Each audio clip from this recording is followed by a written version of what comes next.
बुधवार को दिन भर लता अपने पति के लौटने की प्रतीक्षा करती रही। घर के मुख्य द्वार पर जरा सी आहट होने पर उसकी निगाहें खुद ब खुद बाहर की ओर उठ जाती थीं।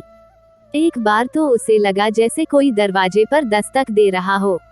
आशा भरे मन से उसने दरवाजा खोला, देखा तो एक पिल्ला दरवाजे से अंदर घुसने का व्यर्थ प्रयास कर रहा था, जिसके कारण खटखट की आवाज हो रही थी। देखकर लता के होंठों पर मुस्कुराहट तैर गई। अगले ही पल निराश होकर वह फिर लौट आई। पिछले शनिवार को उसके पति इलाहाबाद गए थे। उस दिन अचानक उन्हें अपने मुख्य अधिकारी की ओर से इलाहाबाद जाने का आदेश प्राप्त हुआ था। कुछ गोपनीय कागजात सुबह तक वहां जरूरी पहुंचाए जाने थे, इसलिए वह रात की गाड़ी से ही रवाना हो गए थे। लता को यह बताकर गए थे कि 1-2 दिन का ही काम है, मंगलवार को वह हर हालत में वापस लौट आएंगे। मंगलवार की शाम तक तो लता को अधिक फिक्र नहीं थी, परंतु जब बुधवार की शाम तक भी उसके पति नहीं लौटे तो उसे चिंता सताने लगी। उसे लगा जैसे उन्हें घर से गए महीनों बीत गए हों। जब देर रात गए तक भी पति महोदय नहीं आए तो उसके मन में बुरे बुरे विचार आने लगे। वह सोने का असफल प्रयास करने लगी। कभी एक ओर करवट लेती तो कभी दूसरी ओर, पर नींद जैसे उससे कोसों दूर थी। कहाँ रुक सकते हैं वह, लता सोचने लगी, कहीं गाड़ी न छूट गई हो। लेकिन अगर गाड़ी छूट गई होती तो अगली गाड़ी भी पकड़ सकते थे, कल न सही आज तो आ ही सकते थे। हो सकता है उनकी जेब कट गई हो और सभी पैसे निकल गए हों, ऐसे में उन्हें बड़ी मुश्किल हो गई होगी। वापसी पर टिकट लेने के लिए उनके सामने विकट समस्या खड़ी हो गई होगी। पर दूसरे ही क्षण लता उसका समाधान भी खोजने लगी। इसके बावजूद तो कई उपाय थे। वहां स्थित अपने कार्यालय के शाखा अधिकारी को अपनी समस्या बताकर पैसे उधार मांग सकते थे। वहां के शाखा अधिकारी यहीं से तो स्थानांतरित होकर गए हैं और उनके अच्छे दोस्त भी हैं।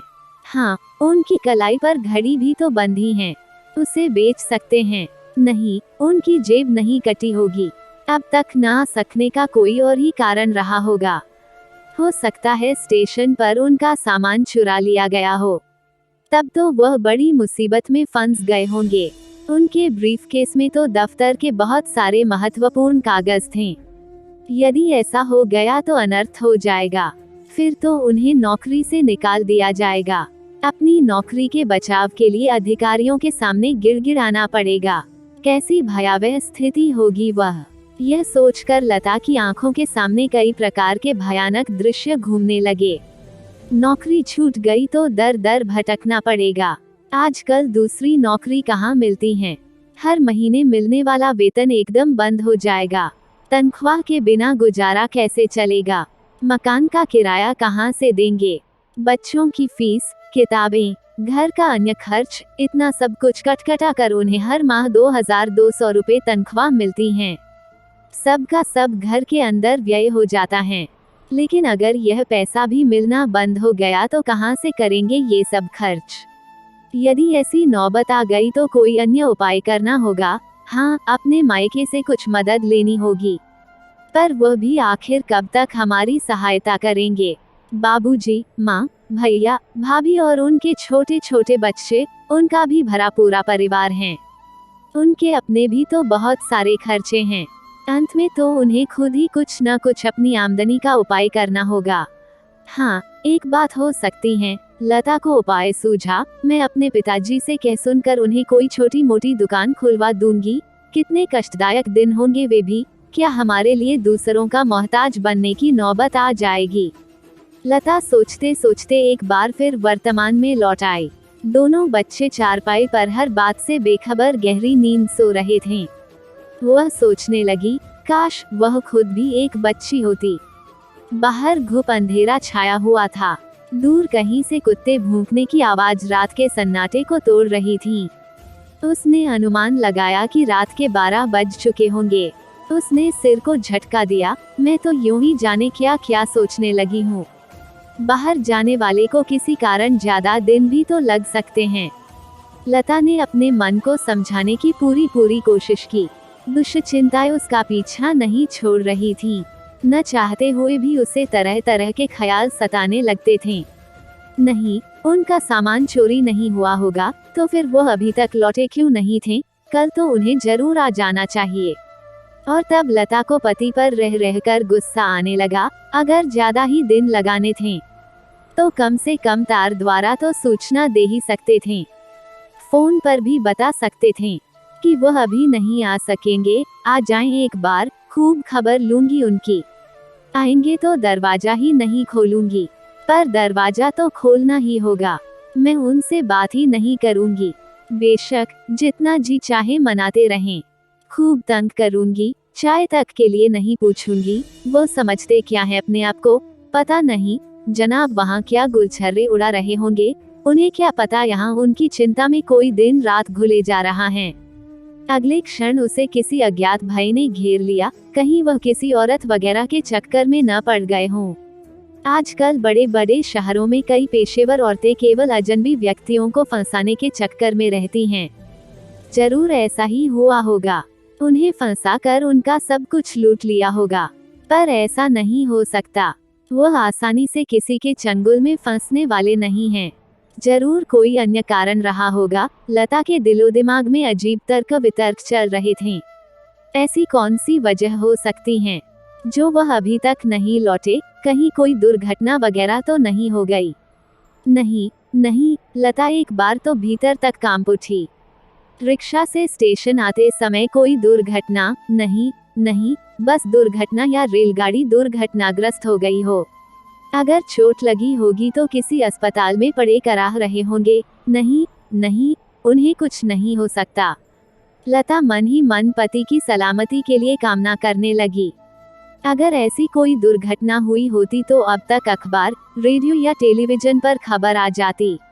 लता चारपाई से उठी और अलमारी में से पिछले 3-4 दिन के समाचार पत्र ढूंढ कर ले आई। उसने अखबारों के सभी पन्ने उलट पलट कर एक एक खबर देख डाली। इलाहाबाद की किसी भी दुर्घटना की खबर नहीं थी। यह मैं क्या उल्टा सीधा सोचने लगी। कितनी मूर्ख हूँ मैं। लता ने अपने आप को चिंता के भंवर से मुक्त करना चाहा, पर उसका व्याकुल मन उसे घेर घार कर फिर वहीं ले आता। उसे लगता जैसे उसके पति अस्पताल में पड़े मौत से जूझ रहे हों। वहाँ तो उनकी देखभाल करने वाला कोई भी नहीं होगा। बेहोशी की हालत में वह अपना अता पता भी नहीं बता पाए होंगे। कहीं वह वहीं पर दम न तोड़ गए हों। नहीं नहीं, उनका लावारिस शव, यह सोचकर वह अंदर तक सिहर उठी। उसने पाया कि उसकी आंखें गीली हो गई हैं और आंसुओं की बूंदें उसके गालों पर लुढ़क आईं। अपनी नादान सोच पर उसे हंसी भी आई और गुस्सा भी। यह मुझे क्या होता जा रहा है? जागते हुए भी मुझे कैसे कैसे बुरे सपने आने लगे हैं। लता कल्पना की आंखों से देख रही थी कि कुछ लोग उसके पति के शव को गाड़ी पर लाद कर ले आए हैं। घर पर भीड़ जमा हो गई है। चारों ओर हंगामा मचा हुआ है। लोग उससे सहानुभूति जता रहे हैं। उसने एक बार फिर उन विचारों को अपने दुखी मन से झटक देना चाहा, पर विचारों की उड़ान पर किसका वश चलता है?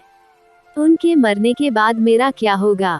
उनके अभाव में यह पहाड़ सी जिंदगी कैसे कटेगी? लता के विचारों की श्रृंखला लंबी होती जा रही थी। नहीं नहीं, ऐसा नहीं हो सकता। ऐसे में दूसरी शादी? नहीं नहीं, किससे शादी करूंगी मैं? इस उम्र में कौन थामेगा मेरा हाथ? क्या कोई व्यक्ति उसके दोनों बच्चों को अपनाने के लिए राजी हो जाएगा? कौन करेगा इतना त्याग? पर मैं अभी इतनी बूढ़ी तो नहीं हो गई हूँ कि कोई मुझे पसंद न करे। 24 वर्ष की उम्र ही क्या होती है। 2 बच्चों को जन्म देने के बाद भी मैं सुंदर व अल्हड़ युवती सी दिखाई देती हूँ। उस दिन पड़ोस वाली कमला चाची कह रही थी, लता, लगता ही नहीं तुम 2 बच्चों की माँ हो। अगर साथ में बच्चे न हो और मांग में सिंदूर न हो तो कोई पहचान ही नहीं सकता कि तुम विवाहिता हो। फिर एकाएक लता को सुशील का ध्यान हो आया। सुशील अविवाहित हैं। कई बार मैंने सुशील को प्यार भरी नजरों से अपनी ओर निहारते पाया है। वो अक्सर मेरे बनाए खाने की तारीफ किया करता है। मुझे खुद भी तो सुशील बहुत अच्छा लगता है। सुशील सुदर्शन है, सभ्य है, मनमोहक व्यक्तित्व वाला है। वो उनका दोस्त भी हैं। यहाँ घर पर आता जाता रहता है। मैं किसी के माध्यम से उसके दिल को टोहने का प्रयास करूंगी। यदि वह मान गया तो उसके साथ मेरा जीवन खूब सुखमय रहेगा। वो उनसे ऊंचे पद पर भी हैं, आय भी अच्छी हैं, उसके पास कार, बंगला सब कुछ हैं। वो जरूर मुझसे विवाह कर लेगा। लता अनायास मन ही मन खुद को सुशील के साथ जोड़ने लगी। मैं सुशील के साथ हनीमून भी मनाने जाऊंगी। वो मुझे कश्मीर ले जाने के लिए कहेगा। मैंने कभी कश्मीर नहीं देखा है, उन्होंने कभी मुझे कश्मीर नहीं दिखाया है। कितनी बार उनसे अनुरोध किया कि कभी कश्मीर घुमा लाओ, पर वह हमेशा टालते रहे हैं। पर मुन्ना और मुन्नी, उनको मैं यहीं उनके नाना नानी के पास छोड़ जाऊंगी। सुशील के साथ प्रेम क्रीड़ा, छेड़छाड़ इत्यादि क्षण भर में ही लता कई बातें अनर्गल सोच गई। कश्मीर का काल्पनिक दृश्य, तस्वीरों में देखी डल झील, शिकारे, हाउस बोट, निशात बाग, शालीमार बाग, गुलमर्ग इत्यादि के बारे में सोचकर उसका मन रोमांचित हो उठा। एकाएक उसकी तंद्रा भंग हो गई। बाहर दरवाजे पर दस्तक हो रही थी। लता कल्पनाओं के संसार से मुक्त होकर एकाएक वास्तविकता के धरातल पर लौट आई। अपने उटपटांग विचारों को स्मरण करके वह ग्लानि से भर गई। कितने नीच विचार हैं मेरे, क्या मैं इतना गिर गई हूँ? क्या इतनी ही पतिव्रता हूँ मैं? लता को लगा जैसे अभी अभी उसने कोई भयंकर सपना देखा हो। बाहर कोई अब भी दरवाजा खटखटा रहा था। इतनी रात गए कौन हो सकता है? लता सोचती हुई उठी और आंगन में आ गई। दरवाजा खोला, देखा तो उसके पति ब्रीफकेस हाथ में लिए सामने खड़े मुस्कुरा रहे थे। वह दौड़कर उनसे लिपट गई। प्रसन्नता के मारे उसकी आंखों से आंसुओं की धारा बहने लगी। दोस्तों, मैं आशा करती हूँ कि आपको ये कहानी पसंद आई होगी। मेरी कहानी सुनने के लिए आपका बहुत बहुत धन्यवाद। कहानी अच्छी लगी हो तो लाइक और कमेंट करें और अपने दोस्तों को शेयर करें। और अगर आप नए हैं तो मेरे चैनल को सब्सक्राइब करें और बेल आइकॉन को दबाएं। हम मिलते हैं अपनी अगली कहानी में, तब तक आप अपना ख्याल रखें।